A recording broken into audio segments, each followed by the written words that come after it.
Hey there, seekers of spiritual, tangible results. Welcome to the no-nonsense zone, where common sense meets the spiritual. I'm Jason Parks. I'm Emma Romano, your unapologetically real spiritual guides. We don't sugarcoat, we don't dance around the woo-woo, we just deliver the raw, kick-ass truth. Join us each episode as we dive deep into the mystical, cut through the bullshit, and show you how to manifest the tangible results you've been craving for. No fluff, no filters, just two mentors on a mission to elevate your mind, body and soul. Get ready to transform your life like never before. This is Soul Aligned Results, where spirituality. Welcome everybody, this is Soul Aligned Results. You have Emma Romano here and Jason Parks. Hello. So today is going to be short, sharp, and maybe not so sweet to a lot of people. Yeah, fair enough. Because it's something that we do a lot of and we have no idea of the impact our behaviors and words are having on people. Now, I'm going to do a big shout out to all the people who love helping people, because us helpers, our hearts are in the right place. We just want people to have great lives. We want to help people. We always know we've got the solution. We always know what people should be doing. But here's a big but. We can be shame helping people. And I'm going to give an example. And you know, I talk about this a lot with my clients, because especially when I'll tell you what it is, right? So I get people sending me their children. And I always say, don't send me your children. Send me the parents first, because the child is they're trying to survive the environment they're in. And if the child will change instantly, but if they're sitting in the same environment, they have to revert back, or they'll do something worse just to survive it. So I always say, bring me the parents first, bring me the environment. Even if grandma's living at home, I say, bring me mum, dad, and grandma. Whoever's at home, bring me the adults. So I'm working with one particular couple at the moment. They've got 3 beautiful kids. 2 have got terrible, debilitating anxiety, and one has like a stutter, the young boy. And I always know instinctively what's going on, because if somebody specifically, especially a child, has a stutter or a tic, it means this. They are too ashamed, because shame is the worst feeling that we can feel about ourselves. So shame is like, I am infinitely flawed. I can't be fixed. I am just flawed. I am a mistake. I am a mistake. God got it wrong. I am bad. And it doesn't mean I'm a bad person, just means I am not worthy. I am not good. So I always know there's 2 reasons if a child has anxiety or a tic or some kind of ailment, depression, even some other kind of eating disorder. There's 2 reasons. I'm going to give both of them to you. One is they feel so much shame that to express themselves normally in a normal frequency, when their parents pull them up on that, it's worse than when they're speaking and say with a stutter or something. I'll tell you why. Because a parent can go into this, I call it the chronic fixer.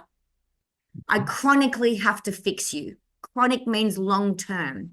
So it'll be everything. And I'll give an example. Say somebody has a stutter, and it's a kid has a stutter, and they're talking to mum, and all of a sudden they start speaking really well. And mum says, "Oh, Bob, you're doing really well. That's great. Much better than yesterday or just before." Now, there's the shame. Yeah. There's the shame. "Oh, you're doing so great, darling. Oh, so much better than last year." There's the shame. And I'll tell you 2 parts of this shame bit. One, it is this. Our words guide somebody's imagination. So as I'm talking and you guys are listening to me now, I'm actually guiding your imagination to scenarios. If I say to you right now, "Hey, how was dinner last night?" Bang, I've just placed you last night at dinner table. I've just guided you there, whether you had control of it or not. You went straight to dinner last night. If I'm sitting here saying to you, you've done a really good job today, better than yesterday. Now I've put you in a timestamp of yesterday. Right. Now you've got the thoughts and the feelings of yesterday. So you'll pick up yesterday's behaviors, which is the stutter. Right? Yeah. Yeah. Huge point. It's huge. So instead of saying, oh, darling, you're doing so well, better than yesterday, you just go, darling, you're doing so well. That's the clean, solid helper. The shame helper is you're doing so well, better than yesterday. Yeah. And here's the worst one. You're doing so well, better than yesterday. How do you feel about that? They can't give you an honest answer because they're now in yesterday. So they'll go, oh, I don't know, because they don't know. Yeah. Just Isn't that scrambles interesting? everything. It's huge. It is massive because I had these two beautiful couples, and I love when I can talk to you guys and what real-time clients are happening. And they have gone through a massive, massive change, this beautiful couple. He's come out of depression and everything. And so how his wife talks, and it's not her fault, because she didn't know. But she'd say things like, oh, you're doing so well. We made love last night. It was beautiful. 6 weeks ago, you wouldn't even look at me and blah, blah, blah. And I said to her, stop. You just got to say last night's lovemaking was amazing. And then literally just shut the fuck up. Yeah. Just shut up. I said, because the minute you say last year or 6 weeks ago or 5 weeks ago, you're now putting his mind, because you're guiding his imagination to 5 weeks ago. Now he's in depression again. Yeah. Because 6 weeks ago, that husband was depressed. He's now no longer depressed, doesn't have depression. So we've got to stop putting him in that timestamp. Yeah. So the most healthiest way to do it is like, oh my God, making love to you last night was amazing. And then just shut up. Yeah. I call it the shut up factor.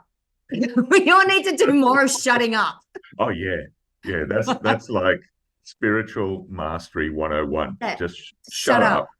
And the best way to do it is this. So what I do for most of my clients is I film. I record it on Zoom. So even if they're in my rooms, I just put the Zoom on, record it, and I say, if you want it, because during the sessions, there's so much gold, and we forget about it. I go, if you want it, you can watch it. If not, and there's one thing that I always explain, I said, because I had to do this. I used to be the worst shame helper. And especially this way. My boys would come to me for a problem, and I felt I always had to solve it. That is massive shame. Because what I'm telling my boys is this: you're too dumb to figure it out. I'll tell you. And because they're in the shame, if they don't do it the way I told them to do it, there's fear in that for them. Yeah. Because if they don't do it the way I tell them to do it, then there's possible rejection from their mother. It's big stuff, right? So what I say to my clients is, you go, oh, thanks for sharing your problem with me. I really love that you can come to me with that. And then what I would do is physically hold my lips together. Yeah. Because it's really hard for me to shut up.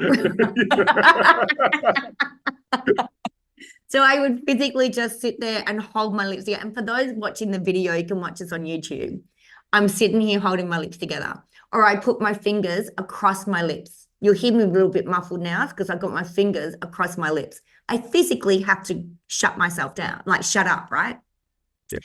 Let me go to the other reason why kids will have tics and anxiety. This is the kids under 16, from the ages of 2 to 16. And they'll have learning difficulties, or they will throw the focus on themselves as a problem, right? Those kids, they'll have anorexia, they'll have all kinds of problems. So I'm going to tell you a little story of how I found this out, okay? I have not studied this. This is research through my own thousands of clients worldwide. I had a series of kids. This is about 7 to 8 years ago, 9 years ago, 8 years ago. I had like 7 or 8 kids with Tourette's. And I'm like, why are these parents sending me Tourette's kids? I don't know anything about Tourette's. I have no clue about Tourette's. But they're like, oh, I'm just sure you can help him. I'm like, okay. I had this one particular little boy. He was so awesome. He was 10 years old, came into me. It was the third session. I'm going to be honest. I had no idea what to do with this kid. No clue. So he's in my office, in my rooms, and down the hallway, I also have an office. And I had the mum sitting in my office and I had all the doors open. She can hear what's going on in the room, just so she knows what's going on. And because he said, can I please have mum out of the room? I'm like, sure. Just so mum's in earshot. I've got him in my healing room. And I don't know what made me ask this kid, but I said to him, how's mum and dad? He goes, oh, mum and dad fight. And he pulled out one forefinger on left hand and one forefinger on the right hand, right? So he had two pointer fingers holding up, representing mum and dad. Yep. And he had them either side of his shoulders, right? So they were separate. And he goes, mum and dad fight. And then he starts doing like sword fighting with his fingers. Mum throws things at dad. Dad throws things at mum and pushes mum, like it was violent.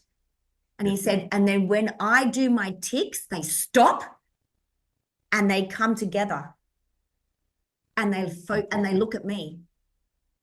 And so then he's got these two fingers fighting with each other, and then he pulls them together and they're all quiet and peaceful. And his whole demeanor just kind of, because when he was with me, there's no ticks. Yeah. When he's at school, there's no ticks. And I've looked and I've gone, you smart little guy. I went, you are a genius, mate. And he goes, why? I went, you just found out how to stop your parents fighting. I went, get out of my room. There's nothing wrong with you. You're clever. Get your mum back in here. So I get the mum back in here. I said, I'm working with you and your husband. Yeah. We're not the problem. Yes, you are. Yeah. I said, his environment isn't safe and you're his environment.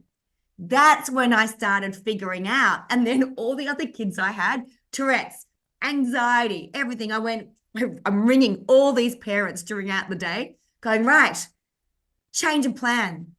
You're not bringing Sally in. You're not bringing Sarah in. You're not bringing Bob in. You're not bringing Jill in. You're not bringing Peter in. I went, you guys are coming into me. And then I started thinking, what about the single parents? And it was the same thing. So I had this little girl in, we'll call her Sarah. I think Sarah was 8, debilitating anxiety, shocking, stomach cramps, throwing up, all this kind of stuff. And I said, what's mum's relationship like with herself? And she didn't understand it. And I said, what is mum, when mum looks in the mirror, what does she say? Oh, she hates herself. No. Mummy hates herself. Mummy thinks she's too fat. Mummy thinks she's dumb. She can't cook. I went, you smart little girl. And I said, so when you start throwing up, does mummy stop hating herself? She goes, yeah, because she looks at me. Yeah. I was like, you kids are brilliant. Yeah. You kids are brilliant. Because I tell you something, as children from the age of 2 to 16, feel solely responsible for the welfare of their parents. If mummy is happy, daddy's happy, yay, that's me. If mummy's sad or daddy's sad, oh no, what have I done? And it's my job to fix it. Because if mummy and daddy aren't safe, I'm not safe. Yeah. So mummy and daddy have to be safe. Because if mummy's standing in front of the mirror going, I hate myself, that's not safety for me. As a child, that's not safe. Yeah, that's it. Right. Because if I'm a child and my mother or father is sitting there, oh, I'm an idiot, I'm stupid, I can't do anything. Well, if you can't do anything, that means you can't look after me. So that a child will develop something. And I've gone off track about the shame helping here, but I think it's important that people know that. And this is where we've got to stop sending our kids off places and go, well, why does my child have to create a problem to feel safer in the house? There's the $1 million question, right? That's the $1 million question, right? Yeah. Because this is personal. Ben, my son, my youngest son is now 21. He had to do the same. He had to do the same until he was 9. Because at night, when he was 9, then I started sorting my life out, right? But I was one of those moms. One of the worst things I ever did to Ben was I used to say I was a tennis coach. And so I used to wear tennis skirts to work and stuff like that. And I used to look at my legs. I've got very athletic legs. And I would say, God, I hate my legs. I hate my legs. But in the same breath, I used to look at him and go, gosh, you look like mummy. You're just like mummy. Yep. So there was a mixture. If I look like mummy, I must hate my legs too. He was the age, he always wore shorts. And then from an age of about 5 or 6, he stopped wearing shorts. We could go to Bali and that kid would be in tracksuit pants. And we'd be like, Ben, what are you doing? He would be 8, 9 and go, oh no, I can't show my legs. Why not? Well, my legs are like yours, mummy, and you hate your legs. And I went, I've never said that.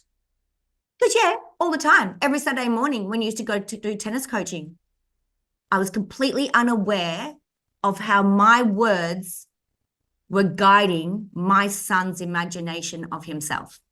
Yeah. Yeah. And Shame. then that's the thing, isn't it? It's not really it's what we're doing. It's what we're doing that we're unaware of. We're Completely. creating outside of consciousness. So Yeah, and we need to be hyper aware. So this is another little thing I want to talk to people about. We are literally, I mean, I don't know where the stats are, but any given second, literally we are aware of 5% of what's going on, and 95% we're not aware of what's going on. So I'm aware right now that I'm sitting in my office and I'm doing a podcast with Jason, talking to you guys about things. The unconscious is now sitting here regulating my temperature, beating my heart. So 95% of stuff is going on. I love testing myself on this. And I want to tell everybody a little story about Saturday. I used to suffer. I stopped drinking 5 years ago. And drinking would help me socialize. I don't drink anymore. I don't numb out. I don't take drugs. I don't overeat. I don't eat sugar. I don't have anything that can numb me out anymore. It's a tough gig, by the way, because you have nothing to rest on except for your own thoughts and your own breath and your own coping mechanism. It's very strengthening. I suggest you do it slowly. It's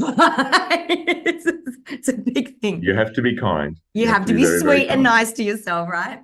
So Saturday, I went to, my husband is the president of the football club, and so I'm the first lady of the football club, right? And he's the coach of the women's team. It's 180 people going to the presentation night. And it's a big deal. We're in a ballroom, it's a 3-course meal. We're in beautiful, glamorous outfits, getting the hair done, the makeup done, everything. And last year, 3 years ago, I didn't go because of anxiety. It was 2 years after I stopped drinking, and I still wasn't good with myself, and I wasn't going to push myself. Last year, I was a mess, but I went, and it took me an hour to calm down before I actually almost had a good time. This year was better. This year was great. Got in the car, I'm dolled up, I'm feeling good, I'm proud of myself. I get in the car, bang, in comes the anxiety. In it comes, right? And I'm like, hold on to your hats, ladies. Here it comes, yeah? So I can feel myself. I can feel myself going into I always know when I'm not good, I don't breathe properly. I start breathing into my shoulders raise up, and I'll get a tightness. I start moving my neck around because I feel tight in my shoulders. My first indicator, I want to move my neck and undo my shoulders. And I'm like, how long have I been sitting with my shoulders up around my ears? So there's physical things. Yeah. So I took myself on a timestamp and I went, when did I decide that I was going to have social anxiety before going to this event today? I can tell you when it was. My mum rang me during the day and she said to me, darling, how are you feeling about tonight? Because last year you weren't so good. There it is. Year before, you couldn't even turn up. Yeah. She helped shamed me. Yeah, exactly. But she goes, but you'll be much better this year, won't you? Well, because she had said last year and then she said the year before, my brain, my imagination was already 2 years ago. So I started to feel those things, which created a hormone through my body of I'm already in there. Yeah. And I can't go. So I went, oh, okay, I know what's going on here. Finished the conversation. It was okay. Talked myself back into now. I'm like, no, I'm good. I can feel the clothes of my skin. I can feel the chair under my bum. I can breathe. I'm good. I feel good. I look good. I'm happy. This is not about me tonight. Because everything's about, me, right? It's about Anthony. It is. Everything's about us and how we are in situations. It's about Anthony. I'm their support. I love. This is great. So 10 minutes, I had a big opportunity. I was in the car, Anthony was driving, so I had 10-minute opportunity to calm myself down. It was a 20-minute drive there. I nailed it, by the way. I was super proud of myself. So I started breathing properly. The second thing, because I've got a little action plan, and which are in the notes of my phone. Great top tip. Put in the notes of your phone 5 things internally that you don't need anybody else for that can help you, and do 5 things that are external. So I'll give you an example. Box breathing. You breathe in for the count of 4, you hold for the count of 4, breathe out for the count of 4, hold for the count of 4, do it 4 times. That's 1. 2, be aware of your surroundings. I can see a tree. I can see the road. I can see the dashboard, whatever. 3 can be, I'm quite kinesthetic. So I will I will get something like material and feel the material on my thumb. The texture. Yeah. The texture of something. 4 could be, how cold is the breath when it hits the nose, and where does it follow? Another 5 could be intertwining your fingers or something, anything, holding your earlobe, playing with your glasses, whatever, just distracting yourself. And then 5 external things can be call a friend, pat the dog, whatever. And one of the things I did was I quickly texted, I'm in a group message with 3 gorgeous women, texted them and went, okay, talk me off the ledge. I'm going to this thing. Somebody call me pretty and pat my hair. Yeah, that's it. And they've gone, did you breathe? Yes, I breathed. And they're like, oh, you're so pretty. You're beautiful. You're good. You're going to be fine. I'm like, great. I'm okay. And it took 10 minutes. Yeah. But why I'm telling you this story is, from one, how it happened. Not my mum's fault that she shame helped me, because she knows about this stuff, but she's choosing not to be different. She thought she was helping me. Yeah. But that shame helping of placing me back into 2 years ago where I was a mess and I couldn't even turn up. Yeah. I could see the pattern of where I'd already made the decision of how I was going to be in the car. Yeah. It's so interesting, isn't it? It is. It's a huge thing. Can I talk about the energetics for a minute? Oh, most definitely. Because it's a fascinating thing, because it's everything you said is incredible, and particularly that last thing, because there's a lot of I used to do a lot of support work and working with people who've been long-term vulnerable homeless. Mm-hmm. And I always say that it's not because homeless people are vulnerable. There is a category within homelessness that is absolutely vulnerable. Said they really struggle to be able to maintain boundaries. They struggle to be able to maintain what we would consider the basics of life. So that's why they went into homelessness, because they just basically spiraled down through their life until they hit the bottom. And one of the things about it, so important, is how much they move in and out of time. They're always vague, and they're always in the future or in the past. Yeah. And that's a thing that happens where there's a lot of poverty. You see that because it's actually powerlessness. So all of our power is right now. It's in real time. Yeah. So all those things, I refer to that as like, in case of emergency, break glass. So you've got a list. So when it all goes to shit, it's like, okay, don't try and think. We talked about this in the last podcast. We're talking about manifestation. Don't try and think from a low frequency. Yeah, the answers that you need are not there. No.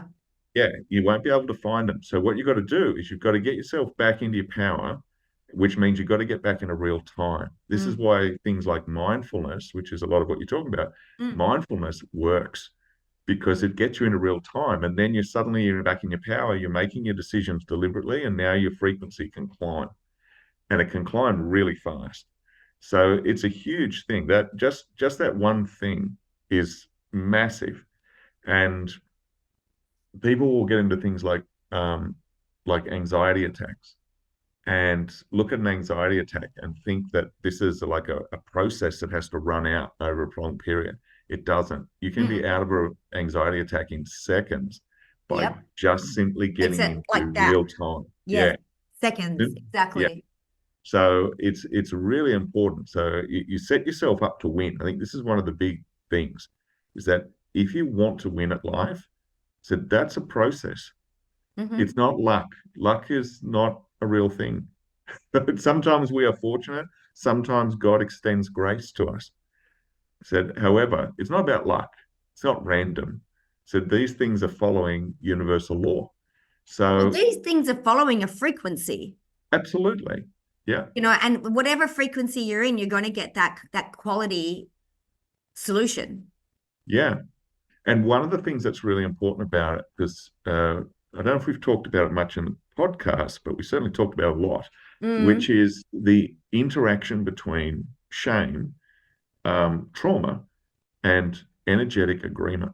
mm-hmm. Those things are really huge. So, what an energetic agreement is literally the decisions that I make move me into a certain frequency range. And whenever I hold those thoughts together, I stay in that frequency. And it's a package deal. I get everything that exists at that level. So, one of the things that's really important about, we're talking before, when a person puts you back into the past, not only are they doing that psychologically, but they're doing it vibrationally. You are Mm, literally at the manifestation point where you were when you couldn't manifest what you wanted or needed. yeah. So you're manifesting in real time. Like I wonder, this is where it's tying into our last podcast, is Mm. that you are manifesting in real time all the shit that was there 2 years ago, 10 years ago, 20 years ago. So it's really important not to get caught in it. So it's okay if it comes up, but you need to take that. As soon as it turns up, you're just like, oh, okay, I need to completely reframe what this means. Because if I can't reframe it, I'm just going to sit there and run it out. And the longer I run it out, the more it manifests. You know, I love this. And I think without knowing, I think this is one of the key reasons, key points of how I healed myself from multiple sclerosis. Because when I had MS, I used to say I had MS. Yeah, that's right. Then I used to say, oh, like I've got MS. Oh, I'm Emma, I've got MS. And then I used to say, no, I'm healed from it. Then I started saying I was misdiagnosed with MS Yeah, that's a big difference. because it was a massive difference. No, they made a mistake. Yeah, I never had it. I never had it. Yeah, Like I've just never had MS. Like they misdiagnosed me. yeah, And that is when, because there is no apparent medical reason for this within 3 weeks. I mean, 3 weeks, I couldn't walk. I had no feeling down my legs or my hands. And within 3 weeks, I completely got my body back and went back to work. yeah, I mean, I couldn't drive, I couldn't work, I couldn't walk for 3 months. And then when it took about 2 weeks, I think, of me go, no, I was completely misdiagnosed. yeah, And it was amazing how people were trying to convince me that I wasn't. yeah, And they didn't get it. And yeah, I'm like, you're trying to shame help me. yeah. Because people will come in and really, this is what we really got to look at. Why are you really helping someone? And are you really helping? Mm. Because if you're trying to convince somebody that they've got a problem, you're not helping somebody. No, you're You're trying to trying to make yourself distract. right. Yeah, that's right. Yeah, you're trying to make yourself right and ask yourself, why? Why am I trying to make myself right in this process right now? Because what am I avoiding within myself that I'm deflecting on somebody else? Spot on. Because Yeah, if somebody's trying to convince me that I can decide right now that I'm never going to have social anxiety again. Bang, done. So why do people remind me of it? because it gives them a job and makes them feel that they're helping me, Yeah. which strokes their ego. Yeah. It's not about me at all. It's about their ego. Yeah. Placates their pain body. That's right. Yeah. This is why we're going to sit there and go, geez, you're doing well. And then shut up. Shut up. Yeah. Shut up. It's big stuff. Yeah. It's an interesting thing. It's uh, communication and self-communication Mm, is such an art form. And like any art form, mastery is about what you don't do, not so yeah, much about what you do. yeah, Right? Right. yeah. And shutting up is important. So Hmm. if you are going to speak, it's knowing when there's enough. Yes. If we just keep going on and on, we start to ramble, and then all the power goes out of our words. And So, this is where we've got to ask ourselves, do I want to be right here or do I want healing here? yeah, They're the two questions. I ask myself that all the time, especially if I'm having a conversation with my boys who are 21 and 22, and they come for, they'll dump a problem on me. And I go, do I want to be right here? And go, I see, I told you, if you'd just done this, that's me being right. Now I'm shaming them. Or do I want healing to be here? I just literally go, thanks for sharing that with me. yeah, And then which opens up the door of opportunity for them to then to go, do you have any solutions? Because we need to be invited to give a solution. yeah. 99.9% of the time, no one's inviting you to give me a solution. That is from a support work point of view, Mm-hmm. that is the number one skill. Yeah. Yeah, to Was be there an a invitation good for support. your solution in that moment? And that's what Yeah, I say. Because it's funny, I see so many mums and daughters, yeah, and they're not, and I mean the daughters are in their 20s. And I know exactly what's happened before they say it at all. I go, come in or get on the phone or get on a Zoom and just have a conversation about within yourselves. And within seconds, mum will be help shaming. yeah. I want you to come and see Emma because I know you're not doing very well. You just shamed her. Just sit there and go, I just want you to come and see Emma. Oh, why? I don't know. Just so you can support me. Oh, okay. Gives them a job. One of the things that you say a lot that I've observed, which I think is absolute genius, is that you don't really talk. When you talk about yourself, you don't really talk about healing. You talk about enhancement. Mm-hmm. That it's an amazing reframe, an amazing upgrade to that thinking, because it's that point, isn't it? So why do we go and see people? We don't go and see people because they can heal us. We go and see them because we want to enhance the life that we have. We want to enhance who we are. We want to be a bigger and better version of ourselves that's more in alignment with who we actually are. So it's a massive reframe. It's a huge reframe, and it's something that I learned just personally because first off when I was getting healing it was because I was broken, and then I stopped. I thought, oh, I'm okay now. But it's when you're doing well is when you really want to lean That's into it. yeah, you finally, well, I know you talked about before with the getting out of the shit. I said Yeah, yeah, that's the danger point. I said yes. if you don't keep going, you're just going to sink back down again. Yeah, and people go, I'm just going to get out of it's like credit cards. When people go, oh, I've got all this debt on the credit card and they pay it off and then Yeah, they put all the debt back on the credit card. I go, yeah, you're just getting yourself out of shit and into debt, just out of shit and into debt, as out of shit. And I go, what if you got yourself out of the shit and then just kept elevated going. yourself further up so you're never in the debt? Like Yeah, and it's the same with personal growth. It's the same with everything. It's like I look at the worst part of me, my lowest part of my life is 10 minutes of anxiety in a car, yeah, where it used to be multiple sclerosis, it used to be alcoholic, it used to be all of that. yeah, It's 10 minutes. So now I sit here and go, right, I can't go back all the way down there. It's not who I am. My lowest point is that 10 minutes in the car. yeah, So now I go, right, let's work on elevating from that. So next year, it might be 1 minute of like, oh, that's gone. Yeah, that's right. And that's how you rate it. But this is the problem. Like people have bad like relationships and go, yeah, look, at least we're not fighting. What a shit relationship. Yeah, that's right. That is We, horrible. yeah, you ran out of bullets. You're just waiting What? for someone to What reload. are you Yeah, doing? At least I'm not fighting.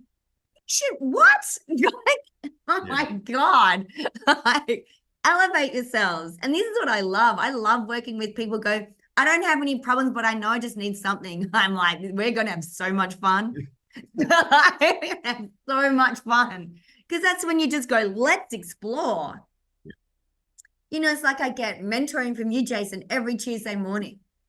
When we started, I was a very different person to where we are on a Tuesday morning now. yeah. It's Used to be completely like, different. oh, good thing you get me out of the shit I'm thinking. Now it's like, everything's great. Let's make it better. Let's make it greater. Let's go. Woo. Yeah, Made $1 million. Let's make two. Yay. Like, it's so much better. yeah. And that's perpetual increase. Mm, Perpetual increase is the natural state in the universe. So that everything is becoming more of itself. yeah. So whatever you put energy into is going to grow faster. So everything's Yeah. going to grow. So if you have neglect, so for example, if you have, it's one of the things that they say in like interior design, people say, it's trendy to have like a chair in your bedroom, but often it's like it's not helpful. So you shouldn't Yes. you shouldn't have an empty chair that sits in your room that has no purpose because very soon you'll find purpose like stacking stuff on it. All Yes. right. And the next Yes. thing you know, you've got this pile. And if you don't do anything about that, perpetual increase in itself will just it's a corner of neglect. So that neglect will just grow and grow and grow. And then you'll turn around one day and go, oh my God, have I got a hoarding problem? Yeah. You Like the know? mess drawer in the kitchen, right? That's Yeah. right. Yeah. Yeah. So it's really vital that um it's really vital that we understand the fake it till you make it idea. So I Mm. cannot stand that idea. Yeah. Absolutely cannot stand it because it's in violation of natural law. It's Yeah. Because you're absolutely pain-causing. perpetuating more fakeness. Exactly right. You're Yeah. building fake. Yeah.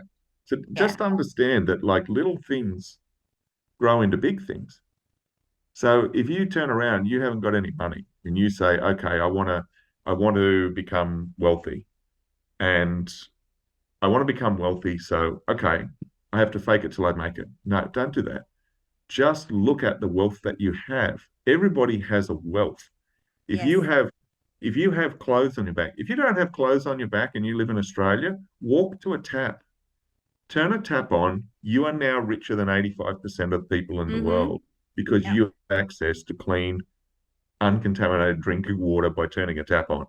You don't Mm-hmm. even have to own the tap. You can go to the park and do it, right? Yeah. Yeah. We That get, it is yeah, there. exactly. Yeah. So you already have wealth. Is that the trick is to just by recognizing it, allow it to grow.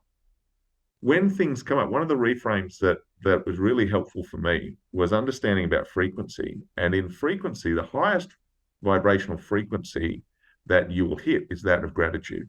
Mm-hmm. And that's we encounter, or I suppose the way that our consciousness processes vibrational shifts as changes in emotional state.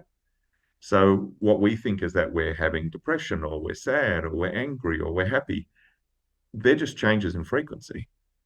So that's how our mind translates it. Mm. So with emotions, and that's also why having an emotion is not a justification for anything. It's not a valid reason for anything. To turn around and say that, I'm feeling sad, therefore. So no, said you just manufactured that feeling. Said you can change it. You can change it by changing your mind. That's all you Yeah. have to do. Make a Yes. different decision. Yes, exactly. So it's really important. One of the reframes that I use is about gratitude. So when crap comes up, when that past comes up and threatens to put us into a loop into the past, just by reframing it of going, oh, this is awesome. this has come up to clear. Simple Hmm. as that. I am so grateful that this has come up to clear. I don't have to be grateful for what happened because it could be a really shitty experience. So I don't have to justify it. And it's a common sort of new age problem where we have to be immensely thankful for the things that happened to us, how they shaped us, and therefore we're the people we are today. So yeah, there's truth in that. But in the moment, so it's like somebody punching you in the face and going, well, I know that somehow this is making me a better person, therefore I'm grateful it punched me in the face. It's like, no, stop them punching you in the face. Yeah, Right? yeah, Do the exactly. gratitude bit later. But right now, be grateful that you can lift your arm up and block, be grateful Mm. you can move out of the way. So be grateful that it's come up to clear. So if you're grateful it's come up to clear and you hold that frequency of that gratitude, so that energy will transform so quickly that Mm. it's huge. So even the things about the anxiety, all of those things, so reframing. So it's one of the hugest human superpowers. Being able to reframe the meaning of things puts you in your power immediately. And that's this whole thing about it doesn't happen to me, it happens for me, Yeah, yeah, and it's a tough pill to swallow sometimes. It's not, I know there's people going to be triggered by that and go, oh, well, why did rape happen for me? It's not the rape, it's who did you become? Who did you choose to become because of it? What did you learn about yourself? Did you learn that far out, if I can get through that, I can get through anything? yeah, Did you learn that, hey, I can actually reach out to people? Hey, I can, be violated like that, but still love myself? Or have you not done that and now going, it's taken me 20 years, but what if I could give that a go? yeah. There is a blessing within yourself. Who were you in that moment? What happened? That's the gift. That's the gift. Everything is happening for a reason. Yeah. Everything. And the thing is, when we're in a low frequency about it and we're in shame about it, you will never find the reason in that.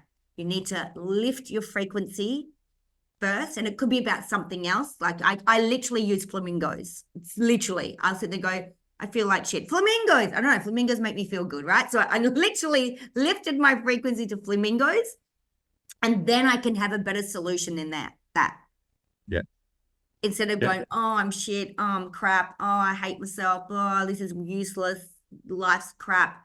I'm not going to find a good solution. When I was in that space, my solution was drinking. Yeah. So I found a solution, but it was an equal part to the frequency that I was holding. Yeah. When Uh, we when we step up the frequencies, it's a whole different solution. It's like it- when people say to me, I'm addicted to sugar, I'm addicted to this, I'm addicted to that. I go, lift your frequency. Because sugar's not in acceptance, it's not in love. Sugar's not there. Sugar's a poison. yeah. And when someone says to me, oh, I really love myself, it's just this addiction. I went, you cannot love yourself and have an addiction.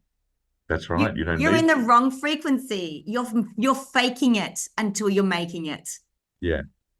That's the fake it till, oh, but I love myself. No, you can't. You can't love yourself and poison yourself at the same time. Yeah. It's not in the same frequency. And that's what I love when you say everyone's got to stop saying, I'm going to fake it till I make it, because that's fake love.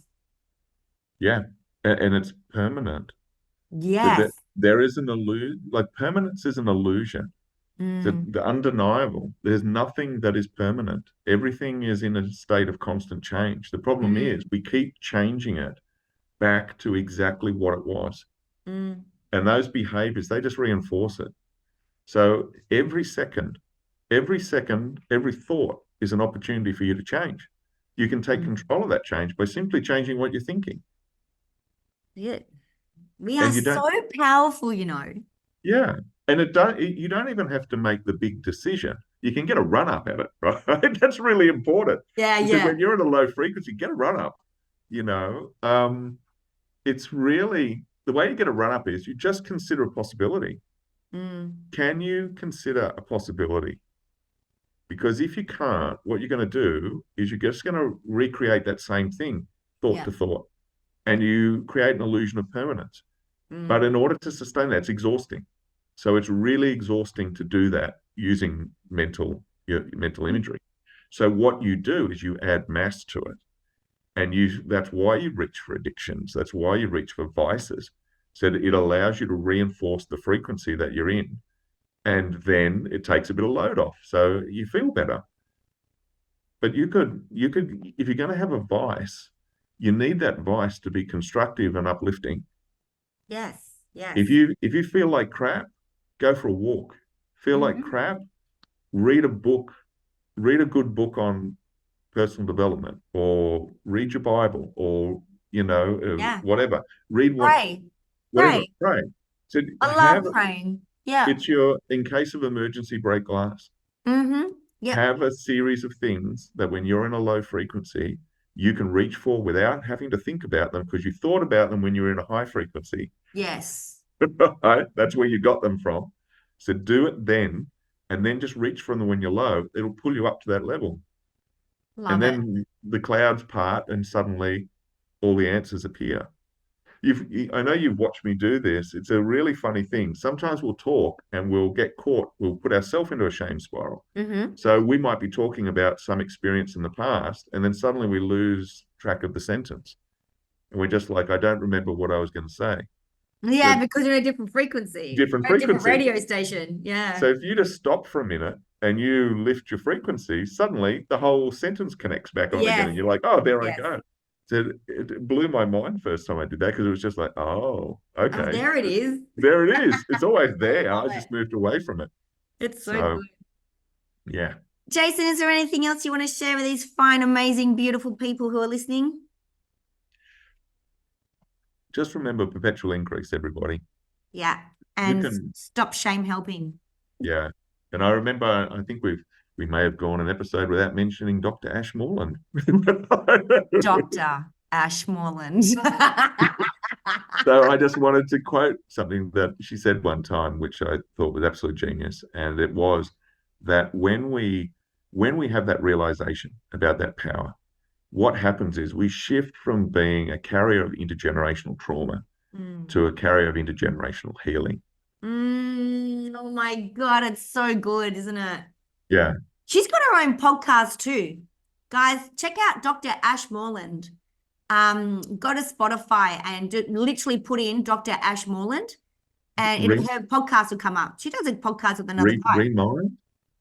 Is it called Remind? Oh, Remind. Yeah, maybe. I think so. Yeah, she's great. Check her out. Check her out on Facebook and everything. She's brilliant.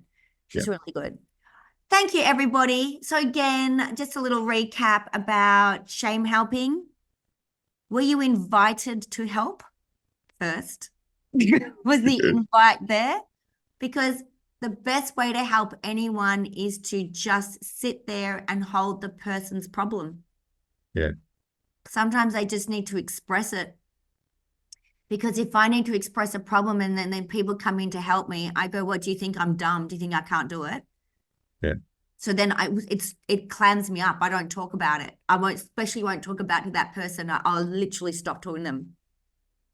So where's the invite there in the first place for help? And second, don't compare where somebody is now to where they were before. Example, hey, you're doing really well now. Just stop at saying that instead of you're doing really well now because last week you were a mess, right? Don't do that bit, okay? Yes. Like, you're doing really great. That's helping in a most beautiful, positive way.